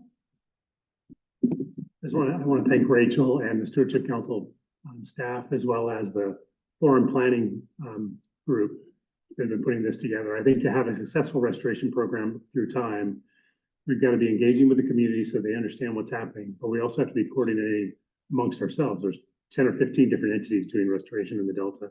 So the work of this subcommittee is just really important, and appreciate all the hard work, and I think we're making real progress. Thank you, Campbell. Are there any public comments for this item? No, Madam Chair, there is not. Thank you. Thank you, Rachel. Thank you very much. All righty. We have, in late March, the council hosted the Salinity Management Workshop, which representatives from most DPIIC agencies attended. I'm inviting interim Delta lead scientist, Dr. Lisa Marie Wyndham Myers, to share the key takeaways from the workshop. It is a pleasure to do that. Thank you for inviting me to give a brief summary of what happened. On March 26th and 27th, we had an online workshop that was hosted by the Delta Science Program, focused on the human dimensions of salinity management decisions. There were 2 days of online sessions to discuss. Oh, we can move to the next slide. Thank you, Eric. To discuss tools and strategies to identify knowledge gaps and to build shared goals for adaptively managing ocean water salinity intrusion into the Sacramento San Joaquin Delta. The goals were largely met. We had a really robust conversation. Can we move to the next slide? Thank you. In terms of having a conversation, this has been going on for quite a while. This is an overview of the timeline. The first workshop was in 2022 with a focus on framing the challenge and setting the stage for the next workshops, which the second workshop was in the fall of 2022 and moved into more technical details with directed action for some modeling work performed by the Department of Water Resources and the Resource Management Associates organization. And then there was a second work group that then delved further into social science research needs, because again, both modeling and social science research needs were identified in that first workshop. So that brings us to our last workshop, which is what we just had. And the goal was to basically review some of those projects, the work that had been done, and then also begin building out further needs for more collaborative management actions. So bringing other people to the table. So the next slide, please, Eric. Thank you. This again is the overview of both days. There were 166 people registered, about 100 people came each day. There were breakout groups on both days, 5 on day 1, 4 on day 2. And I'm going to just highlight that the big picture of day 1 focused on actions that were on the table, or at least for discussion on the table. And then this day 2 dealt with modeling results and some feedback and response to those. So next slide, please. Day 1, here's sort of an overview of the day. We had a welcome Contra Costa County Supervisor Diane Burgess was our opening act for that day. And after Diane, we had Deanna Serino from the Contra Costa Water District give a really excellent keynote presentation. They gave a really powerful overview of the historical challenges associated with salinity in the Delta and the ways that we could try to manage salinity, and plus possible trade-offs of different actions. I'm going to highlight that all of these are recorded, including Deanna's talk, and so these are available on the YouTube channel, and I suggest, if you're interested, to take a listen. We then built off of that conversation and we split into the breakout groups I discussed. The first breakout group had three different general groups: policy and regulatory solutions, traditional engineering solutions, or nature-based solutions. And we ended up with a wide range of discussions of impacts that might happen with those different approaches. Right now, the Delta Science Program leads on this are pulling together those data because it was such a wide range of responses into more of a holistic conceptual model and more of a synergistic approach to synthesizing all that data. So after that conversation, we then had a focus on the who of salinity. So we did this with actor maps, where we basically looked at who is being affected and whether the effects were direct. And that's the second graphic down on the bottom there. Again, all these discussions happened online in that space with mural boards, and it was a very lively conversation and broad ranging. And then the very last presentation that day was from the previous Delta lead scientist, Dr. Laurel Larson, and that really set us off towards the modeling discussion that was going to happen the next day. So day two, next slide, great, thank you, was again a presentation by the modelers and what they had been able to generate. They're still working, they're not complete yet. They're still working on their model projections for the year. But what they released was a new approach to the modeling with a methodology that estimates the potential water savings associated with salinity management. For example, they used large-scale ecosystem restoration in places like Sassoon Marsh and Cache Slough to look at those impacts. So following that, we had breakout groups again to discuss some of the preliminary work in progress results.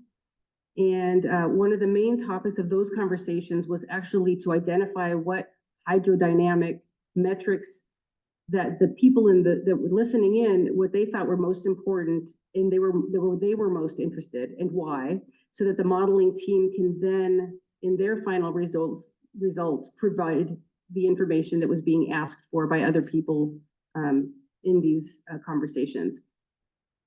And then the main content of the workshop after that breakout group was a presentation by Brett Milligan on co-design and modeling. He talked about participatory approaches to modeling, including an example with the past Frank's Tracked Futures project, and then also their ongoing project called Just Transitions, which is a separate effort than the workshop, but it's tackling many of the same issues. And then we can go to and we closed with more discussion, again, being synthesized now. But just to point out who registered, I want to just highlight again that the 42% of the registrants were from state agencies, as you can see here. So that was the largest sector, but it was broad. We had a very large cross-section across the community. And we had some more people identified that we will still remain in touch with for comments as we move forward.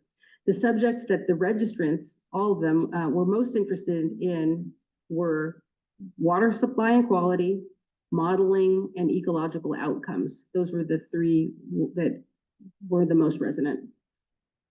And then finally, let me just point out that 11 DPIIC agencies were in attendance. So you were well represented on this call. In the end, I want to highlight the next slide, Eric. I'm sorry. Yeah, 11. And then the next steps is that the leads, particularly Stephen Elser, Shoko Shinbrat, and then also Dylan Chappell are working on synthesizing the lessons from the speakers, trying to pull together the main threads of really disparate conversations. The modeling work will continue. Again, it's not complete. And the Just Transitions project is also ongoing right now. It's a separate effort led by University of California researchers, but I do want to plug that they have a meeting at Big Break Regional Park on June 11th that I believe is also public. So again, if you're interested in the results of this, you stay tuned for the white paper that's coming out, or in the meantime, you can tune into the YouTube channel and see some of the discussions live. Thank you. I can take any questions. Thank you.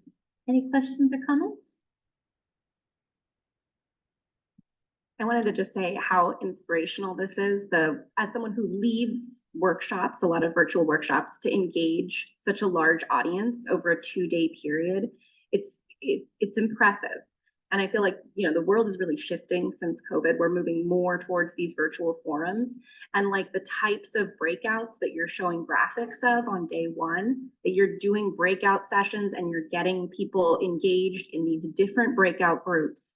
And then to create graphics like the ones that were here on your slide, like it's really impressive. And a lot goes into making that happen. And as someone who facilitates virtual workshops, like it's inspiring me to try to like lean in and see like, what technology did you use to make this happen? What techniques, and like, how can we do this better to like engage people in a virtual forum? So I really appreciate you taking the time to like so clearly lay out these slides and like communicate back to this group about these great workshops that have happened and try to like spread that inspiration. So thank you. Yeah, thank you, Rachel. It was a large team of people putting in a lot of work that went into designing the best, most participatory setting. So thank you for that. Any more? That's great. I like that.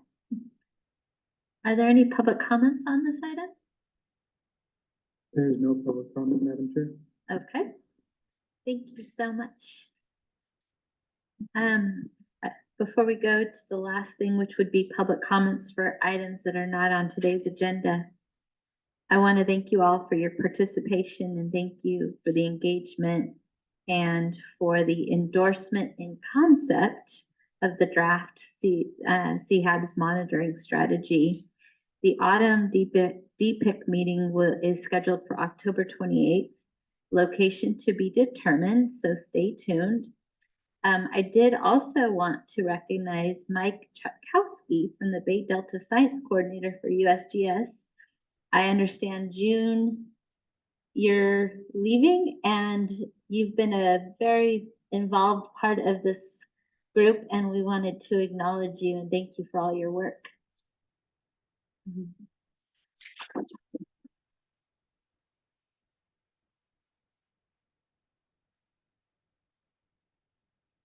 So are there any public comments on that? There's no public comment, Madam It's Chair. on my thing, so I have to do it. So are there any public comments for items that are not on today's agenda but are within the purview of this committee? There is no public comment, Madam Chair. Well, then we are adjourned. Thank you for all you do. I appreciate it.